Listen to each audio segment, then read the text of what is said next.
Oke, sekarang kita buka portalnya. Bisa pilih di baris sini atau bisa di menu sini, Portal 99 SE Trial.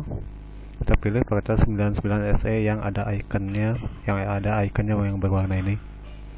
Kita klik sehingga muncul tampilan seperti ini. Nah, di sini jika tidak ada file yang terbuka, ini hanya ada 3 menu yang terbuka di sini, File, View, dan Help. Jika akan membuat project baru, kita pilih menu File, pilih New.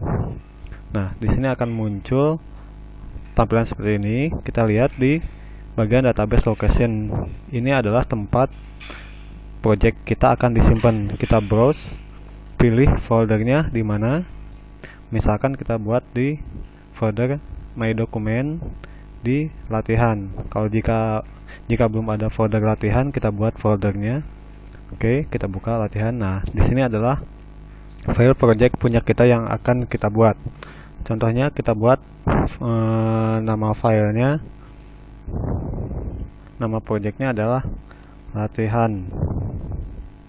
Kita simpan sehingga nama yang tadi diketik muncul di sini. Kita oke. Nah, pertama kali akan muncul seperti ini. Pertama kali project dibuat akan muncul seperti ini. Nah, project-project yang akan kita buat biasanya disimpan di bagian dokumen, sehingga kita pilih dokumen ini.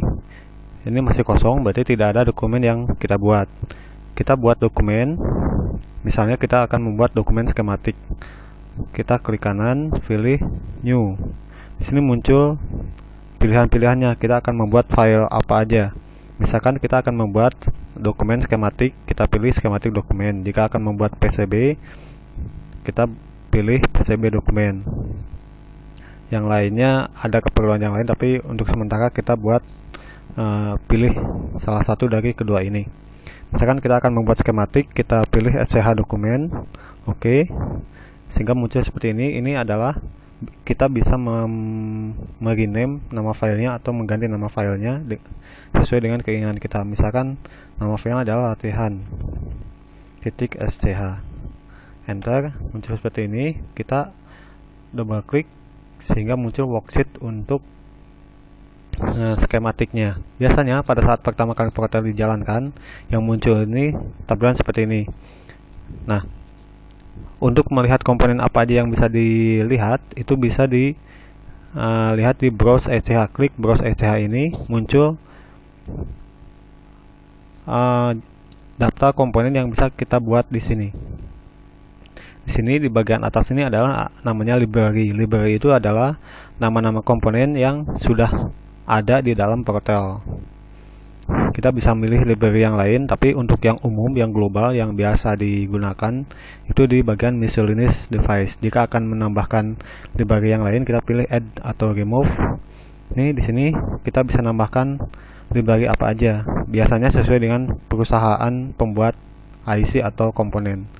Misalnya untuk IC kita bisa pilih seperti ini. Kita klik sehingga muncul sini library-nya. Nih, banyak sekali. Si Bull Brown ini bikin IC yang banyak, bikin komponen yang banyak nih. Contohnya. Oke, sini ini biar kita nggak pusing, kita hapus dulu nih si Bull Brown ini. Di remove. Oke. Itu contohnya jika kita ingin menambahkan komponen ke dalam skematik ini. Nah, bagaimana sekarang cara menggambar skematiknya? Kita pilih, misalkan kita akan membuat suatu rangkaian multivibrator yang terdiri dari 2 transistor, 4 resistor, 2 kapasitor, dan 1 power supply baterai. Kita pilih di sini, misalkan untuk resistor kita pilih, klik di sini, ketikkan huruf R, sehingga langsung terfokus ke huruf R. Kita pilih resistor. Jika kita tidak tahu namanya, kita bisa lihat gambarnya di sebelah bawah ini. Kita pilih mana yang sesuai dengan gambarnya. Nah, ini adalah gambar resistor, sehingga kita bisa tempatkan di sini. Nah, cara menempatkan adalah klik komponennya, klik button place ini, sehingga muncul seperti ini. Nah, di Protel ini untuk zoom in dan zoom out kita bisa menggunakan tombol page up, page down. Misalnya ini saya tekan tombol page up nih, jadi gede gambarnya, atau page down jadi kecil lagi. Nah, untuk menempatkan ini, kalau ada di kursornya ada tanda plus, berarti kita masih akan menempatkan komponennya. Untuk menempatkan komponen, kita klik sekali, klik kiri sekali, sehingga tersimpan di situ. Nih, karena masih ada tanda plus, berarti komponen ini masih terbawa oleh mouse kita. Jika sudah selesai, kita klik kanan.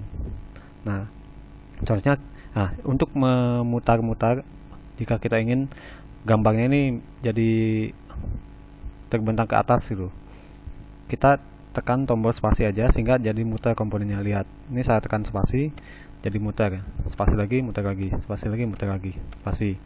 Nah, jika kita ingin mengubah properties dari komponen ini, maksudnya properties itu kita akan mengubah footprint, mengubah nilai resistornya, mengubah desainatornya. Kita bisa tekan pada saat begini, kita tekan tombol tab sehingga muncul seperti ini. Nah, kita bisa masukkan nilai footprint di sini, misalkan aksial 0.3 untuk resistor. Desainatornya misalkan R1 sini 100 kilo. Di oke, sehingga muncul sini, kita klik coba. Nih, jadi 100 kilo, R1 100 kilo. Kita tempatkan R2 100 kilo juga. Nah, R3 misalkan R3-nya enggak 100 kilo nih, misalkan 470 ohm. Kalau ohm biasanya dilambangkan dengan R saja. Ini gini.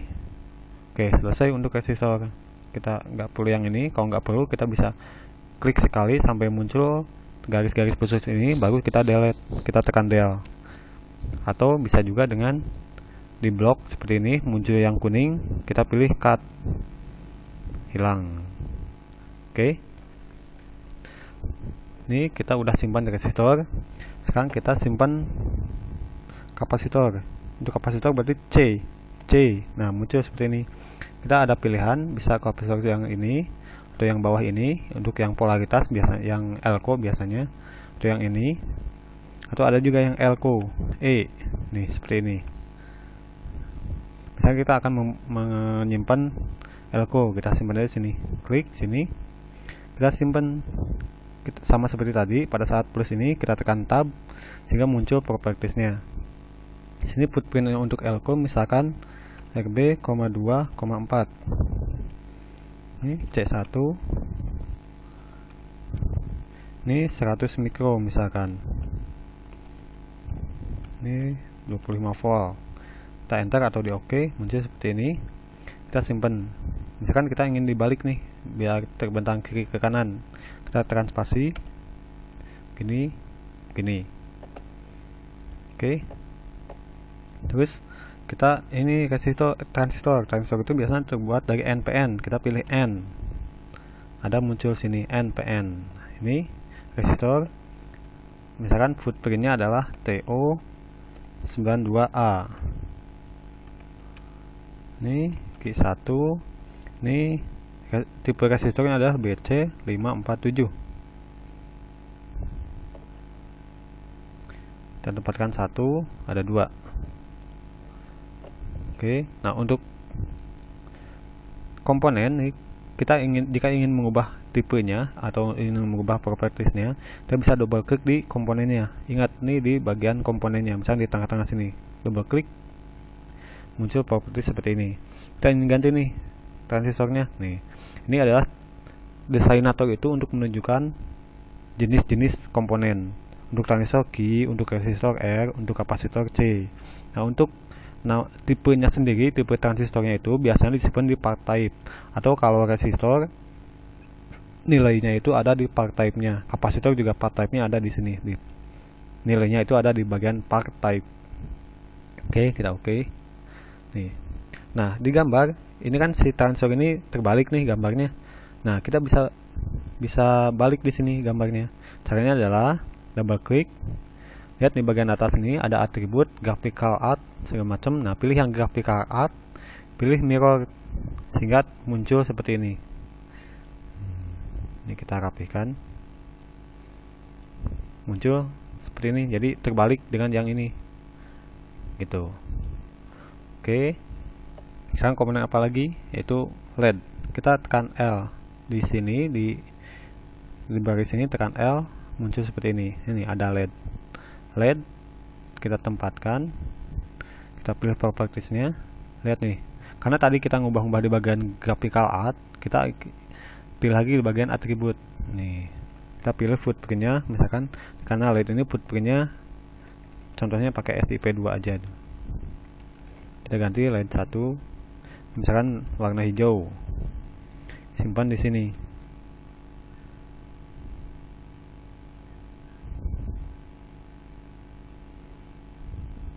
Sini LED 1, sini LED 2. LED 2 nya nih kita mau ganti warnanya, kita double klik di bagian komponennya. Ini warnanya warna merah. Oke, ini benar-benar salah, kita ubah. Nah, jika ingin memindah-mindahkan komponen, kita klik sekali sampai muncul seperti ini. Kita tarik ke mana dia akan ditempatkan. Oke, sekarang ini komponen sudah ada di sini semua. Sekarang kita tinggal membuat wiringnya. Wiring yang dimaksud wiring itu adalah sambungan antar komponen. Nah, caranya adalah yang pertama bisa dipilih di sini lambang yang ada wire-nya sini. Yang garis sampai garisnya belok itu adalah wire. Jangan pilih yang lain ini. Ini tidak menyambungkan antar komponen, ini hanya untuk menggambar saja. Untuk menyambungkan antar komponen pilih wire. Yang pertama, yang kedua bisa place wire. Sama saja hasilnya seperti ini. Atau yang ketiga bisa klik kanan place wire. Sama saja. Biasanya saya lebih suka menggunakan klik kanan place wire. Klik. Nah, kita akan sambungkan sini. Ini kan komponen ini nyambung dengan komponen ini, nyambung dengan komponen ini, nyambung dengan komponen ini. Oke, kita ulang lagi. Nih, klik kanan, place wire. Nah, klik. Nah, artinya kalau ada tanda bulatan berarti udah nyambung dengan komponen yang kita tuju. Klik. Nih, ini kabelnya tadi udah nyambung ke komponen. Sekarang kita kabelnya mau sambungkan kemana nih? Kita lihat nih, kalau di sini nggak ada tanda bulatannya, artinya dia nggak nyambung ke mana-mana. Coba kalau kita lihat sini nih, ada bulatan hitamnya, berarti dia nyambung ke komponen tersebut. Kalau udah begini, kita klik sekali, klik sehingga sudah nyambung antara komponen yang tadi dengan yang sekarang. Sekarang nih mau nyambung ke mana lagi? Misalkan ke sini, kita lihat lagi nih ada bulatan lagi. Nyambung ke mana lagi? Oh, ke sini. Berarti ada bulatan lagi. Oke. Kalau sudah selesai sambungan sini, kita klik kanan saja. Nah, begini. Jadi ini nyambung dengan ini. Nah, Anda lihat nih, kalau yang nyambungnya lebih dari satu komponen, biasanya ada tanda bulatannya. Berarti itu komponen ini nyambung dengan garis yang di sini. Tapi kalau hanya dua komponen saja, dia tidak akan ada bulatannya. Contohnya yang ini. Ini komponen ini kita sambungkan dengan komponen ini. Nih, tidak ada bulatannya. Oke. Ini juga ke sini nggak ada bulatannya. Nah, ini ke sini nggak ada. Sini. Oke, nah sini nyambung dengan ini. Oke, nah ini nyambung dengan yang di bawah sini kan. Oke, sekarang kita lihat yang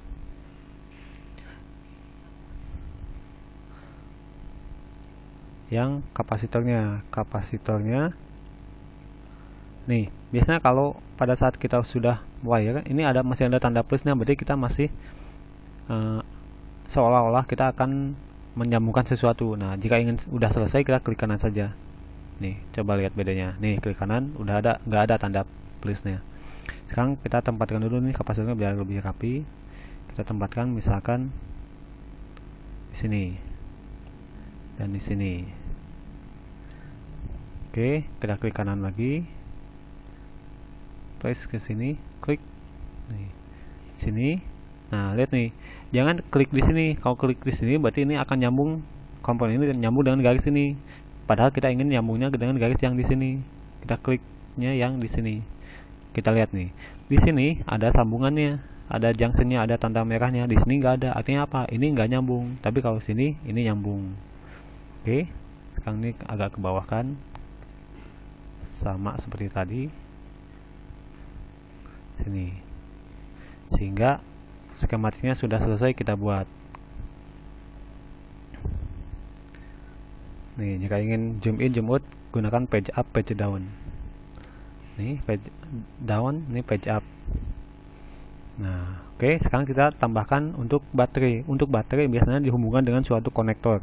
Nah, dalam Protel, konektor itu dilambangkan dengan C. C nih. Kita banyak konektor di bawah sini. Kita cari ke bawah nih. Ini adalah gambar-gambar konektor. Ada konektor 1 titik, 2 titik, berapa. Nah, kita pilih yang 2 titik untuk baterai, 1 plus 1 minusnya. Kita place sini, dibalik nih. Kita klik propertiesnya, atau kita pilih propertiesnya dengan menggunakan tombol tab. Tab sini muncul seperti ini. Nah, footprintnya biasanya untuk konektor itu SIP. Kalau konektornya 2, berarti kita pilih SIP 2. Kalau konektornya 3, berarti kita pilih SIP 3. Ini misalkan untuk baterai, misalkan baterainya 9 volt, kita pilih 9 volt sini. Oke, kita tempatkan di mana kita ingin, klik. Udah selesai, klik kanan lagi. Nah, kita pilih sambungkan lagi. Misalkan yang kaki nomor 2 nya adalah positifnya, berarti nyambung ke atas sini. Sedangkan yang negatifnya nyambung ke bawah sini.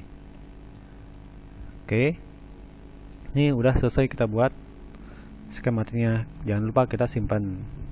Nah, di skematik itu ada yang dinamakan netlist. Nah, ini rangkaian ini terdiri dari beberapa netlist. Kita bisa lihat nih, netlistnya bisa dibuat otomatis oleh Protelnya, atau kita bisa definisikan sendiri. Biasanya kita definisikan netlist yang utama.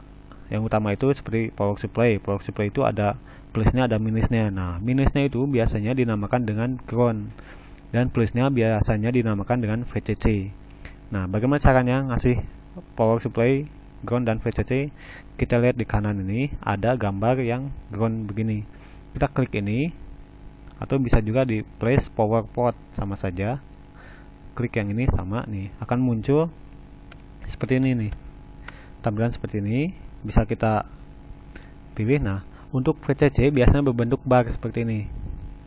Kita klik tabnya, propertiesnya, ketik tombol tab, muncul seperti ini. Nah, netnya untuk plus kan kita VCC nih, kita klik VCC. Nah, gambarnya berupa bar, berarti oke. Kita oke saja. Lihat nih, kita tempatkan di mana? Oh, VCC itu di bagian atas. Kita klik sini, jadi VCC. Nah, sedangkan yang di bawah kan kita pengen ground nih, kita tekan lagi tabnya, tab, muncul GND, muncul tampilan seperti tadi. Kita pilih sini ya, netnya namanya GND, dan stylenya adalah kita bisa klik sini, bisa pilih nih power ground. Kita klik, muncul seperti ini. Oke, seperti ini. Sudah selesai kita buat gambarnya. Oke, kalau udah selesai gini, kita bisa buat netlistnya. Caranya adalah desain, create netlist. Sini muncul tampilan seperti ini. Opsinya dibiarkan default apa adanya begini. Optionnya dihilangkan semua. Kita oke. Sehingga muncul tampilan seperti ini. Ini adalah file netlist dari PC skematik yang sudah kita buat. Ini adalah nama-nama komponennya, nama-nama komponen yang kita buat beserta footprintnya. Ini footprintnya. Nah, di bawah ini ada netnya. Kan kita tadi bikin net GND. Net GND itu nyambungnya kemana aja? Oh, ke bat ini, ke key ini. Net C1. Terus di bawah, paling bawah nih biasanya ada net VCC. Net VCC kan nyambung ke baterai kaki kedua, ke resistor ke-1, resistor 2, resistor 3, resistor 4 begitu. Nah, kita close aja yang ini. Oke, kita simpan lagi. Cukup sampai di sini untuk pembuatan skematik.